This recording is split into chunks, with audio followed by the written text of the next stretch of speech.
जय माता दी, जय माँ कामाख्या, जय श्री महाकाल महाराज, जय श्री कृष्ण।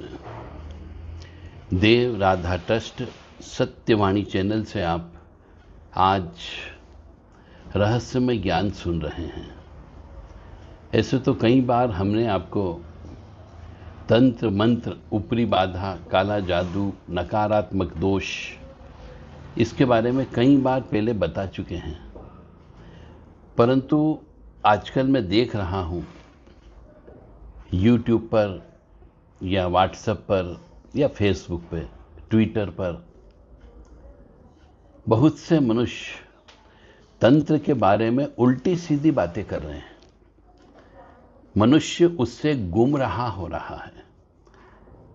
मतलब यहाँ तक कि इतनी गहरी बात वो कह रहे हैं कि भाई भाई में दुश्मनी करा रहे हैं, परिवार में विच्छेद हो रहा है, परिवार टूट रहा है, आपसी संबंध टूट रहे हैं, क्योंकि ऐसी बात वो बोल रहे हैं जिनकी कोई कल्पना नहीं की जा सकती। और ऐसे व्यक्ति बोल रहे हैं जिनने कभी तंत्र की ABCD भी नहीं सीखी, जिन्होंने कभी शमशान गए नहीं, जिन्होंने कभी कोई गुरु बनाया नहीं, वो लोग आजकल तंत्र पर ज्ञान देने लगे हैं।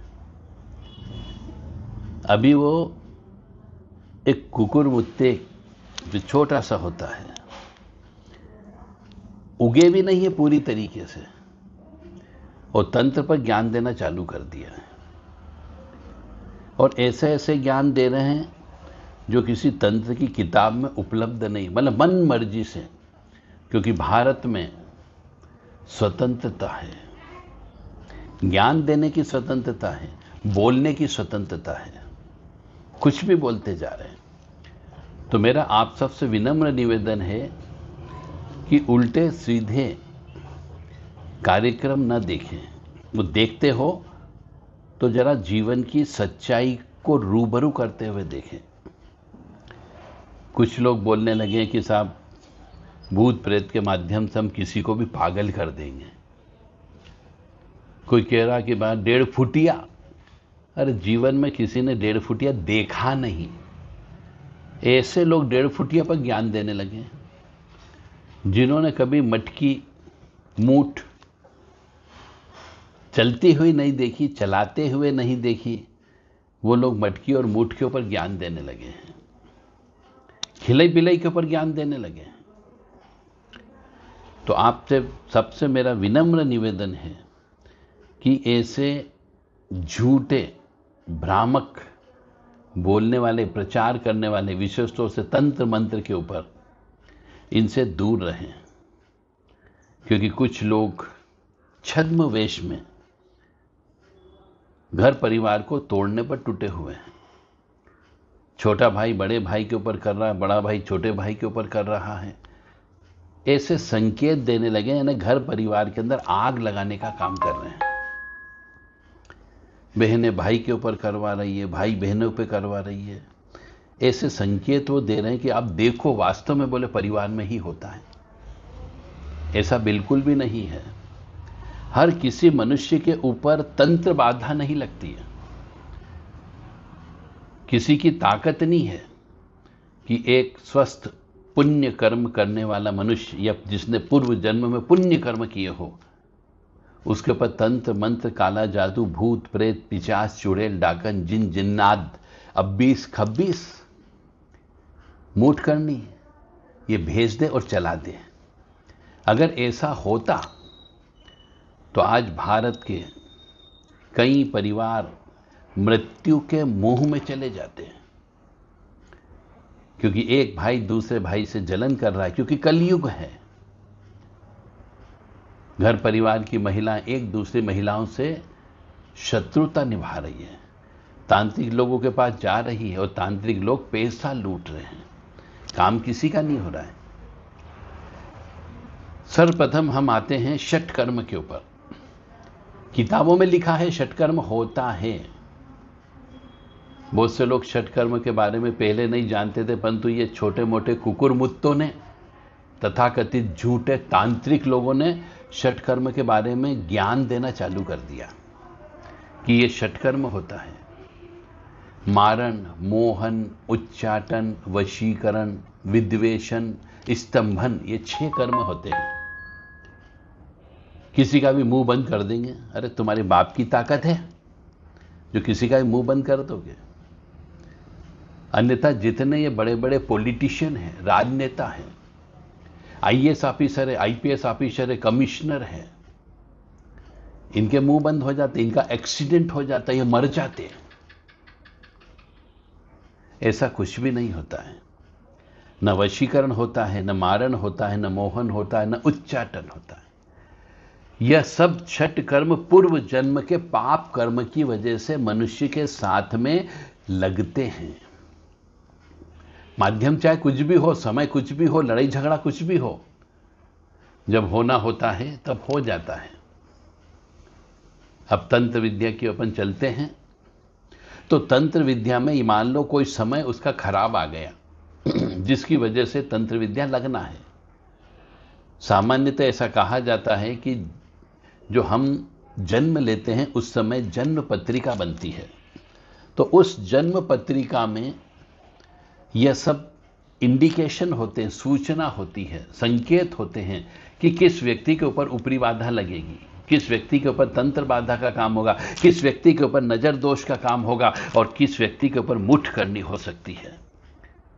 अगर कोई स्त्री पूर्व जन्म में पापी स्त्री रही, पापी आत्मा रही, मान लो बच्चों की हत्या की है उसने, किसी भी जीव जंतु के बच्चे की हत्या हो सकती है, सांप के बच्चों की हत्या हो सकती है, पशु के बच्चों की हत्या हो सकती है, पक्षी के बच्चों की हत्या हो सकती है, स्वयं के बच्चों की हत्या हो सकती है, सोतन होकर के किसी बच्चे की हत्या कर सकती है। तो ये सब पूर्व जन्म के पाप कर्म यदि किए होंगे तो इस जन्म में उस स्त्री को बच्चे पैदा नहीं होते हैं, और बच्चे पैदा होते हैं कई बार तो गर्भ में मर जाते हैं, और लोग मनुष्य फिर भटकता है कि साहब बच्चे पैदा नहीं हो रहे हैं, बच्चे गर्भ में आके मर जाते हैं। तो बहुत से छोटे मोटे तांत्रिक लोग जिनकी रोजी रोटी इसी से चलती है, वो लोग कह देते कलवा वीर लग गया। अब किसने लगाया? घर में आग लगाना है उनको, और घर में आग लगाने के लिए कहते तुम्हारे घर परिवार के किसी सदस्य ने संपत्ति जमीन जायदाद के चक्कर में कि तुम्हारे यहाँ बच्चे पैदा नहीं होंगे तो संपत्ति का बंटवारा नहीं होगा, तो तुम्हारे ऊपर कलवा वीर छोड़ दिया। अब बहुत से मनुष्य दिमाग लगाते हैं अपना, किसने कलवा वीर लगाया होगा? स्त्री है तो कहेगी साहब देरानी ने लगा दिया, जेठानी ने लगा दिया, या फिर सास ने लगा दिया। मैं शुरू से जब से ब्याह करके आई हूं इस घर में, मेरी सास मेरे से नफरत करती है। तो कहीं ऐसा नहीं हो मेरी सास ने कर दिया तो सास से उसकी दुश्मनी मन ही मन में पैदा हो जाती है। वहां पर एक बीज बो दिया जाता है विद्वेषण का, और फिर उसके दिल दिमाग में ये चीज चिपक जाती कि हां मेरे परिवार के सदस्य ने मेरी कोख बंधवा दी। जबकि यह सब कर्म पूर्व जन्म के पाप कर्म की वजह से होता है। जब समय आता है, समय का मतलब जब ग्रह नक्षत्र आते हैं, जब खराब समय आता है तो उसके ऊपर स्वतः तंत्र विद्या हो जाती है। और जब वो भटकता है, क्योंकि ग्रह नक्षत्र एक दिन में तो निकलता नहीं है, कोई ग्रह नक्षत्र 6 साल के लिए आता है, कोई 8 साल के लिए आता है, कोई 18 साल के लिए आता है, कोई 20 साल के लिए आता है, कोई 12 साल के लिए आता है। अब किसी का राहु खराब है तो 18 साल के लिए राहु आता है।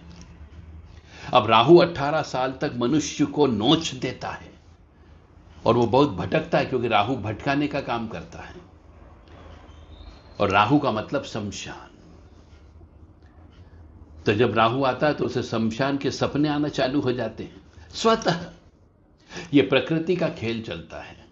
और जब वो भटकता है कि मैंने तो रात को शमशान देखा, जलती हुई चिता देखी, बस वो किसी के पास चला गया तो कहता अरे तुम्हारे ऊपर तो पक्का मसान लग गया। जलती चिता देखने का मतलब है पक्का मसान। अब वो किसने किया साहब? कुछ लोग तो बोल देते हमें नहीं मालूम, हम नहीं बता सकते, ज्ञात है हमें, मालूम है करने वाला कौन है, पर हम नहीं बोल सकते, हमारी शक्ति है इसके लिए अलाउ नहीं कर रही है। झूठ बोलते हैं साले। सच्चाई तो यही है कि आपके पूर्व जन्म के पाप कर्म की वजह से आपके यहां बच्चे पैदा नहीं हो गए। और मनुष्य सोचता है किसी ने तंत्र विद्या कर दी। इसी तरीके से किसी का व्यवसाय बंद हो गया, चलते चलते व्यवसाय में आग लग गई, व्यवसाय में चोरी हो गई, घर से सोने चांदी की चोरी हो गई, तो लोग कहते हैं साहब किसी ने चोरी करवाई। आजकल चोर बहुत एडवांस हो गए हैं, बड़े बड़े इंस्ट्रूमेंट लेकर के चोरी करते हैं, पता ही नहीं चलता किसने चोरी की। उनको सब मालूम होता है सोने चांदी कहां मिलेगी, ऐसे इंस्ट्रूमेंट आ गए हैं, पता करके केवल सोने चांदी पर ही हाथ मार करके चले जाते हैं। और व्यक्ति सोचता है कोई ना कोई घर परिवार का ही सदस्य है जिसने ये सोने चांदी की चोरी करवाई, क्योंकि किसको मालूम चलेगा कि यहां सोने चांदी रखी हुई है, तो वह घर परिवार में ही आग लगाने का काम करते हैं। जबकि मैं बार बार कह रहा हूं आपको, हर किसी मनुष्य के ऊपर तंत्र विद्या का प्रभाव नहीं होता, हर किसी मनुष्य के ऊपर प्रेत बाधा नहीं लग सकती, हर किसी मनुष्य के ऊपर जिन जिन्नात नहीं लगाए जा सकते हैं। आप किसी की भी कुंडली उठा के देखो, जो इस प्रकार से पीड़ित हो तो उसकी कुंडली में अवश्य कहीं न कहीं शनि खराब होगा, कहीं न कहीं राहु खराब होगा, कहीं न कहीं मंगल खराब होगा, कहीं न कहीं ग्रहण दोष में बच्चा उत्पन्न हुआ होगा, चाहे सूर्य ग्रहण में पैदा हो, चाहे वह चंद्र ग्रहण में पैदा हो, चाहे संक्रांति के दिन उत्पन्न हुआ हो। ऐसे मनुष्य पूर्व जन्म के पापी कहलाते हैं। ऐसे मनुष्य को तंत्र विद्या के माध्यम से ही परेशान किया जाता है। उसको गंदे गंदे सपने आना चालू हो जाते हैं, शमशान दिखने लगता है, जलती चीता नजर आने लगती है, छोटे छोटे बच्चे गोदी में खेलते नजर आने लग जाते हैं, तो समझ जाओ कि कोई न कोई कलवावीर लग गया। परंतु ये सब पूर्व जन्म के, जिनको हत्या करके आए हो जिनकी, वो आत्मा इस जन्म में आपके खराब समय का इंतजार करती है, और जैसे ही खराब समय आता है वह तंत्र विद्या एक्टिव हो जाती है, वो आत्मा एक्टिव हो जाती है जो आपका इंतजार कर रही है। और छोटे मोटे तांत्रिक गुनिया लोग, भोपा लोग मजे लेते हैं, पैसे भी लूटेंगे और घर के अंदर आग लगाने का काम भी करते हैं, ना डबल नुकसान आपका करते हैं। और फिर कह देते हैं हम केवल बताने का काम करते हैं, ठीक करने का काम नहीं करते हैं, क्योंकि उनके पास ये पावर नहीं होती है कि वह उस पूर्व जन्म के पाप कर्म का प्रायश्चित करवा सके या पूर्व जन्म के पाप कर्मों को हटा सके, क्योंकि उन्होंने ज्ञान ही नहीं है इस चीज का, क्योंकि वो पढ़े लिखे नहीं हैं। अधिकतर आप देखना, अधिकतर भारत में जितने भी तांत्रिक लोग जो इस प्रकार का कर रहे हैं, षट कर्म करने का काम कर रहे हैं, पुतली तंत्र का काम कर रहे हैं, बताने का काम कर रहे हैं, वह सब कम पढ़े लिखे होते हैं। 10वीं पास हो गए तो बहुत बड़ी बात है, 5वीं पास हो गए तो बहुत बड़ी बात है, अन्यथा अंगूठा टेक होते हैं, क्योंकि उन्हें शास्त्र नहीं पढ़ा, उन्होंने वेद नहीं पढ़ा, उन्होंने पुराण नहीं पढ़ी, उन्होंने रामायण की व्याख्या नहीं की, उन्होंने भागवत के अर्थ नहीं समझा, और उल्टे सीधे वक्तव्य देते रहते हैं। तो मेरा आप सबसे विनम्र निवेदन है कि तंत्र विद्या यदि हो जाती हो तो पहले अपने गिरेबान में झांक करके देखो, यानी पत्रिका में देखो, आप अपनी जन्म पत्रिका किसी अच्छे व्यक्ति से चेक करवाओ जो अनुभवी व्यक्ति हो, तो वह आपको बताएगा कि पूर्व जन्म में आपने ये पाप कर्म करके आए। हो सकता है कोई पुरुष है तो पूर्व जन्म में अपनी स्त्री की हत्या करके आया हो और उसको उस समय सजा नहीं मिली है, तो इस जन्म में सजा मिलती है। आप भी और मैं भी और सभी व्यक्ति, जितने भी जीव आत्मा है इस मृत्यु लोक में, वह सब जीव आत्मा हम अपने पूर्व जन्म के कर्मों का फल भोगते हैं। आईएएस की परीक्षा तो हजारों व्यक्ति देते हैं, लाखों व्यक्ति देते हैं, पर कितने व्यक्ति आईएएस से पास होते हैं? क्या बाकी लोगों ने मेहनत नहीं की? क्या बाकी लोगों ने कोचिंग क्लास अटेंड नहीं की? दिन रात मेहनत की, 18-18 घंटे पढ़े हैं, पर फिर भी सफलता हाथ नहीं होती, क्योंकि उनका वो सफलता का समय नहीं आया है, उनका सफलता का ग्रह नक्षत्र नहीं आए, तो सफलता कैसे प्राप्त होगी? तो ये सब हम जो जी रहे हैं, हमको जो बीमारी होती है, हमको जो रोग मिलता है, हमको जो कष्ट मिलता है, हमको जो शोक मिलता है, यह सब पूर्व जन्म के पाप कर्म की वजह से मिलता है। तो मेरा आप सबसे विनम्र निवेदन है कि पहले अपनी जन्म पत्रिका को चेक करवा लो, बच्चा पैदा होते से ही चेक करवा लो कि मेरे इस बच्चे या बच्ची के जीवन में कितना कष्ट है, कब कब कष्ट आएगा, कौन सा ग्रह खराब है, ताकि उसका शुरू से ही उस ग्रह से संबंधित मंत्र जप, उस ग्रह से संबंधित दान, उस ग्रह से संबंधित पूजा पाठ, उस ग्रह से संबंधित अनुष्ठान आप करते रहें, ताकि बच्चे के जीवन पर ज्यादा प्रभाव नहीं पड़ेगा। अब और गहराई में हम जाते हैं तंत्र मंत्र के षट कर्म, जिसके लिए लोग आप चिल्लाते फिर रहे हैं कि साहब कलवा वीर होता है, छोटे बच्चे की आत्मा होती है, शमशान जगा करके लेके आते हैं। अरे जो अभी पैदा हुआ है, जो कभी शमशान नहीं गया, वो बोल रहा कलवा वीर होता है, और कलवा वीर ऐसे काम करता है। अरे तुम में यदि ताकत है कलवा वीर को जिंदा करने की, कलवा वीर को लाने की, तो तुम विधर्मियों की जितनी भी स्त्रियां हैं ना, उनके ऊपर छोड़ दो, ताकि उनके बच्चे पैदा बंद हो, बच्चे पैदा होना बंद हो जाएंगे। हो ताकत तो छोड़ के देखो, पर तुम में इतनी ताकत कहां, तुम्हें तो सिर्फ झूठ बोलना आता है केवल। जो सच्चाई है वह सच्चाई को स्वीकार करना सीखो। अगर तंत्र मंत्र, काला जादू, नजर दोष होता तो आज भारत की आधे से ज्यादा दुनिया, आधे से ज्यादा मनुष्य मर चुके होते हैं। सब एक दूसरे से जलते हैं, कोई किसी को ऊपर उठता हुआ नहीं देख सकता। भाई भाई की टांग खींच रहा है, किसी की सर्विस लग गई तो उससे जलने लगे हैं, किसी का व्यवसाय अच्छा चलने लगा तो उससे जलने लगे हैं। अरे परिवार का नहीं जल रहा है तो पड़ोसी जल रहा है, सामने वाला जल रहा है, हमारा मित्र जलने लगा है हमसे, और वो जलन में आपको बर्बाद करने के लिए तुल जाता है। पर ऐसे कैसे बर्बाद हो जाओगे? यदि आप पूर्व जन्म के पुण्यवान मनुष्य हैं तो निश्चित तौर से आपका कोई बाल बांका नहीं कर सकता। चाहे कितना ही ज्ञानी व्यक्ति हो, कितना ही बड़ा तांत्रिक हो, किसी की ताकत नहीं जो आपका बाल भी बांका कर सके। तो आप और हम सब पूर्व जन्म के पुण्य कर्म और पाप कर्मों को भोगते हैं। एक ही चूल्हे से खाना बनता है, एक ही जगह से खाना बनता है। परिवार में 5 जने हैं या 4 व्यक्ति हैं तो सभी व्यक्तियों को उनके पूर्व जन्म के कर्म के अनुसार अलग अलग बीमारियां लगती हैं। किसी को चश्मा जल्दी लग जाता है, क्योंकि चश्मा इसलिए जल्दी लग गया क्योंकि उसका जन्म सूर्य ग्रहण के आसपास हुआ। किसी की मानसिक स्थिति खराब हो जाती है तो समझ जाओ चंद्र ग्रहण में बच्चा पैदा हुआ है, इसलिए मानसिक स्थिति खराब हुई। तो उस प्रकृति के अनुसार, ब्रह्मांड के अनुसार, जो ग्रह ब्रह्मांड में घूम रहे हैं उनके अनुसार जब भी उनकी किरणें यानी कि महादशा, अंतरदशा, प्रत्यंतर दशा जब जब भी आएगी, उस समय पे उसको मानसिक स्थिति अवश्य खराब होगी। चाहे वो किसी भी बड़े पद पर हो, चाहे छोटे पद पर हो, चाहे छोटा बिजनेसमैन हो, चाहे इंडस्ट्रियलिस्ट हो, समय का इंतजार करना पड़ता है। बड़े बड़े व्यक्तियों के बहुत हजारों शत्रु हो जाते हैं। क्या बड़े व्यक्ति मर गए? नहीं मरते हैं, क्योंकि तंत्र विद्या तो आए दिन उनके ऊपर छोड़ी जा रही है। वो बड़ा आदमी क्यों बना? कोई व्यक्ति मेजर क्यों बन गया, कोई व्यक्ति कर्नल क्यों बन गया, कोई व्यक्ति आईएएस क्यों बन गया, कोई व्यक्ति कमिश्नर क्यों बन गया, कोई व्यक्ति बड़ा राजनेता क्यों बन गया, कोई किसी राजा के घर में पैदा क्यों हो गया। बहुत से लोग हैं भारत में, जगह जगह राजाओं के महल थे। जब भारत स्वतंत्र हुआ तो आज भी उनके सबके महल हैं और आज भी राजा के रूप में वो रहते हैं। कुछ राजनीति में भी उतर आए वो राजा लोग। क्या उनके दुश्मन नहीं हैं? उनके भी दुश्मन हैं। क्या उनने तंत्र विद्या उनके ऊपर नहीं कर रखी होगी, या करवाई होगी, या कर रहे होंगे?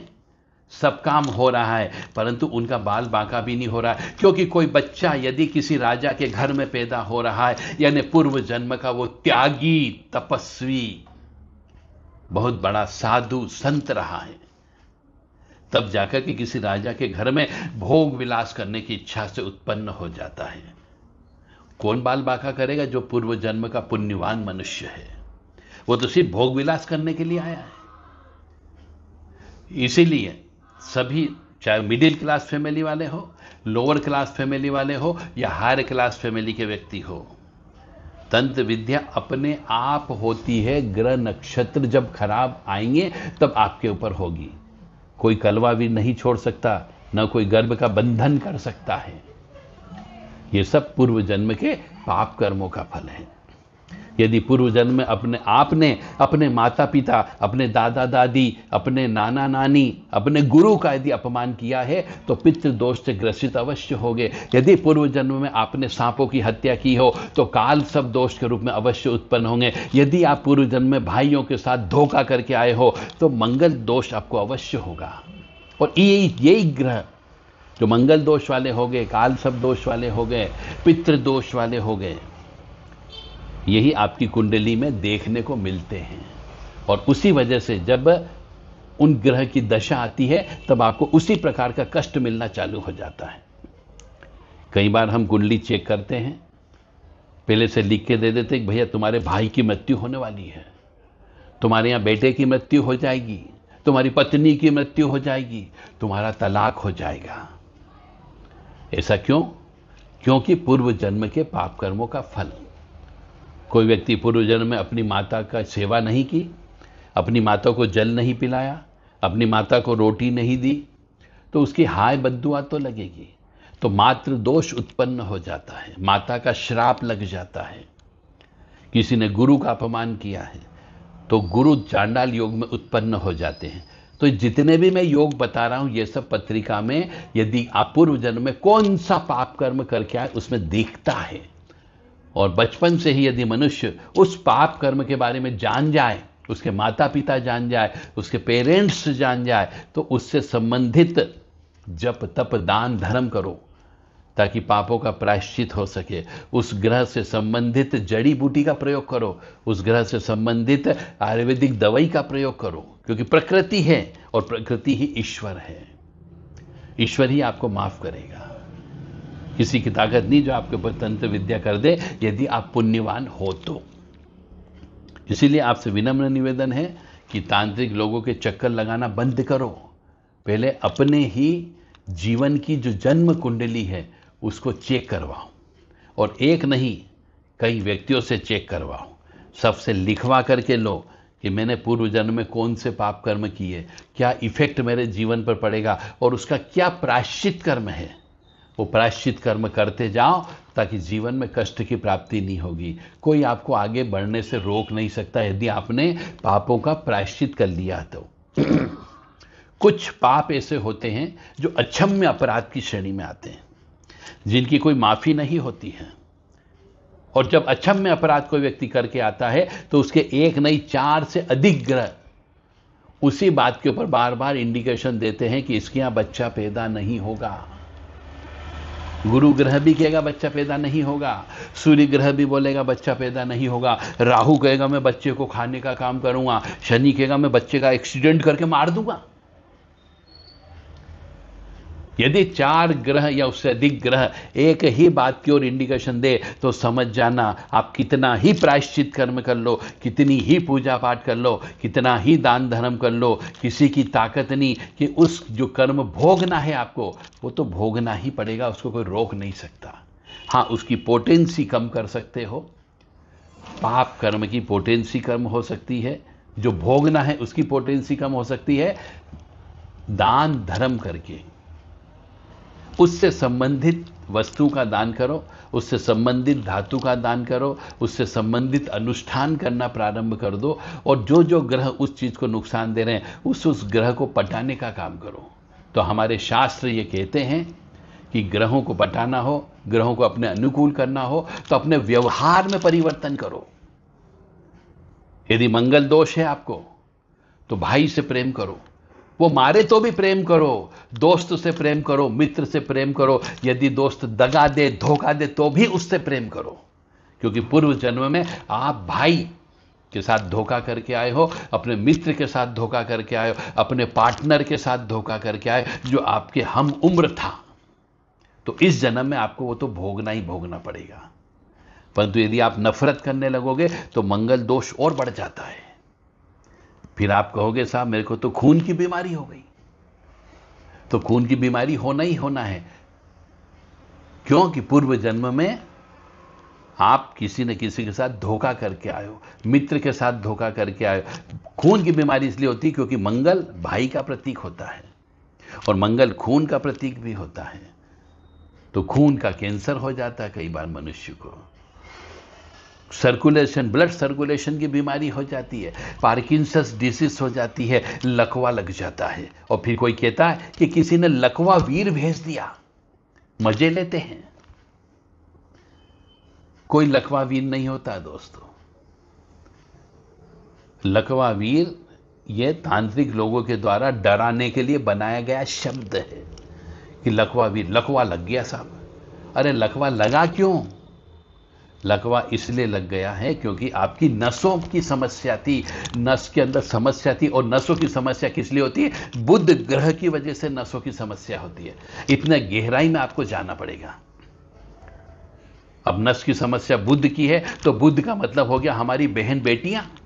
तो पूर्व जन्म में आप अपनी बहन बेटियों के साथ धोखा करके आए हो, इसलिए बुध की समस्या हो गई। आपने किसी कुंवारी कन्या के साथ बलात्कार किया है, किसी कुंवारी कन्या की हत्या करके आए, किसी कुंवारी कन्या का आपने शोषण किया है, इसलिए बुध ग्रह खराब अवस्था में बैठ करके आपके शरीर में नसों की बीमारी देता है। और जब नस की बीमारी हो जाती है तो ब्लड सर्कुलेशन नहीं ठीक नहीं चलता है, तो उसकी वजह से आपको लकवा लग जाता है। और तांत्रिक लोग कहते हैं लकवा वीर लग गया, किसी ने छोड़ दिया। अब व्यक्ति डरने लगता है कि साहब किसी ने लकवा वीर छोड़ दिया। ऐसा नहीं, वो दूसरों को लकवा लगा दे। तो तांत्रिक कहता था अब इसको मैं हटा दूंगा, मैं इसको रोक दूंगा, इतने पैसे दान कर दो। और ये सिर्फ लूटने की एक प्रक्रिया है। पहले अपने गिरेबान में झांक करके देख लो कि हम कितने पापी हैं, हम कितने पुण्यवान हैं।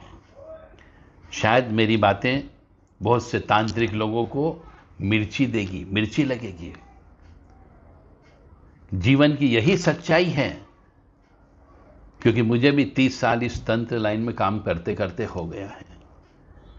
कोई वशीकरण नहीं होता है और वशीकरण के नाम पे लोग बाग हजारों लाखों रुपए लूटा रहे हैं कि साहब पत्नी का वशीकरण कर दो, पति का वशीकरण कर दो, प्रेमिका का वशीकरण कर दो, मेरी सास का वशीकरण कर दो, मेरे ससुर का वशीकरण कर दो, ताकि वो मेरे फेवर में संपत्ति जमीन जायदाद लिख के चला जाए।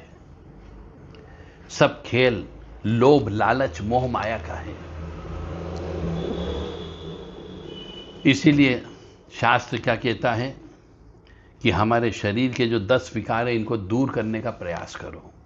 काम, क्रोध, लोभ, मोह, मद, मत्सर, ईर्ष्या, तृष्णा, राग, द्वेष, इनसे दूर रहोगे और पूर्व जन्म के पापों का प्रायश्चित करते रहोगे तो आपको कोई भी तंत्र विद्या नहीं लग सकती। हनुमान जी की सेवा करो, जय जय सियाराम। ठाकुर जी की सेवा करो, ओम क्लीम कृष्णाय नमः बोलते रहो। माँ भगवती भवानी आद्य शक्ति की सेवा करते रहो। कोई भी आपके ऊपर उंगली नहीं उठा सकता, कोई बाल बांका नहीं कर सकता, परंतु पूर्व जन्म के अक्षम्य अपराध को भोगने के लिए तैयार रहो।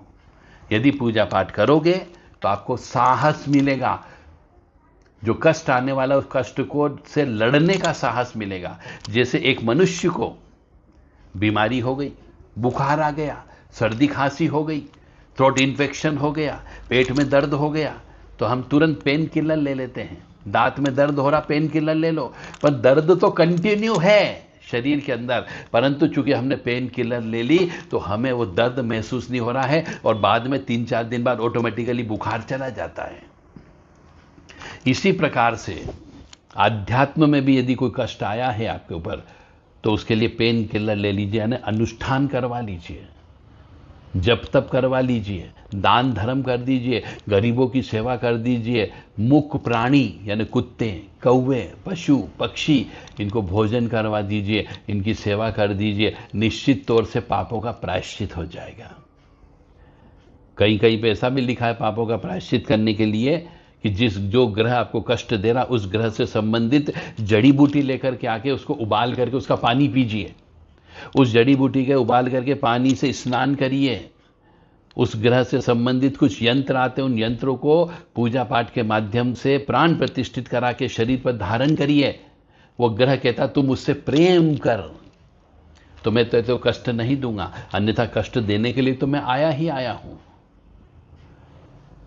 जैसे कोई व्यक्ति आपसे रंगदारी करके पैसे मांगता है, तो पैसे यदि रंगदारी करके मांगता है तो आपको देना पड़ेगा। नहीं दोगे तो आपकी हत्या भी कर सकता है, आपको लूट भी कर सकता है, आपको नुकसान पहुंचा सकता है। तो उसको आपको रंगदारी देना पड़ेगी, वो टैक्स है एक तरीके से। इसी प्रकार से आध्यात्म में भी ये पूजा पाठ करने का एक टैक्स होता है, वो दीजिए। अनुष्ठान करने का टैक्स दीजिए तो आपको बाल बांका नहीं करेगा। हो सकता है जो रंगदारी करने वाला जो गुंडा टाइप का व्यक्ति होता है वो आपका मित्र बन जाएगा। बार बार जब आप उनको पैसे देने लगोगे तो एक दिन वो आपके गले में यारी दोस्ती जैसा कंधे पे हाथ डाल करके आपके बाजार में निकलेगा और आपकी उसमें और कीमत बढ़ जाएगी। अरे इसकी तो इस व्यक्ति से पहचान है, इससे दूर रहो, कहीं ऐसा नहीं हो ये उसको बोल दे और अपनी टेबल जाए।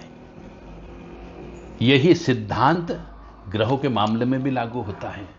इसलिए सभी ग्रहों का प्रसन्न करके रखो। ग्रहों से संबंधित अपने व्यक्तित्व में परिवर्तन कर लो। बड़े बुजुर्गों की सेवा करो, बच्चों से प्रेम करोगे, बुध ग्रह बड़ा अच्छा प्रसन्न होता है। कन्या पूजन करने से बुध ग्रह प्रसन्न हो जाता है। भाई के साथ प्रेम करने से मंगल ग्रह ठीक हो जाता है। गरीब व्यक्तियों की सेवा करने से शनि ग्रह प्रसन्न हो जाता है।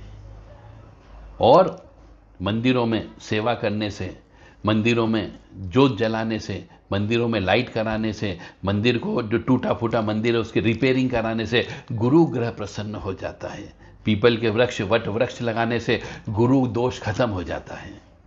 एक बार प्रैक्टिकल करके देखो। जय माता दी, जय माँ कामाख्या, जय श्री महाकाल महाराज। तो मुझे उम्मीद है कि आप तांत्रिक लोगों से डरो मत। तांत्रिक लोग आपका कुछ नहीं बिगाड़ सकते यदि आप पूर्व जन्म के पुण्यवान मनुष्य हो तो। और यदि पापी मनुष्य है तो पाप को पानी के अंदर बहाने का काम करो, पाप को गरीबों में बांटने का काम करो, पाप को जमीन में गाड़ने का काम करो, तो पाप ऑटोमेटिकली कट जाएगा। परंतु उसके लिए भी आपको धन की आवश्यकता होगी। यदि आपके पास धन है तो पाप अवश्य कटेगा। जय माता दी, जय माँ कामाख्या, जय श्री महाकाल महाराज, जय श्री कृष्ण। यदि किसी को भी ऊपरी बाधा, तंत्र बाधा, काला जादू, नजर दोष, दीट मूठ, खिलाई पिलाई, चौकी, मटकी, ऐसा कुछ समस्या हो, गंदे गंदे सपने आते हो, शमशान नजर आता हो, छोटे बच्चे नजर आता हो, तो आप संपर्क कर सकते हैं देव राधा ट्रस्ट सत्यवाणी चैनल से। 7649862712 नंबर पर व्हाट्सएप के माध्यम से संपर्क करें। कृपया फ़ोन नहीं लगाएं। 9893128047 ये व्हाट्सएप नंबर है। इस पर पहले संदेश दें कि हमें ये इलाज करवाना है। आपका इलाज अवश्य किया जाएगा। प्रायश्चित कर्म के रूप में इलाज होता है। बाकी जो आपके ऊपर अचानक कोई तंत्र विद्या लग गई उसको भी हटा दी जाएगी, जो पूर्व जन्म के पाप कर्म के अनुसार होती है।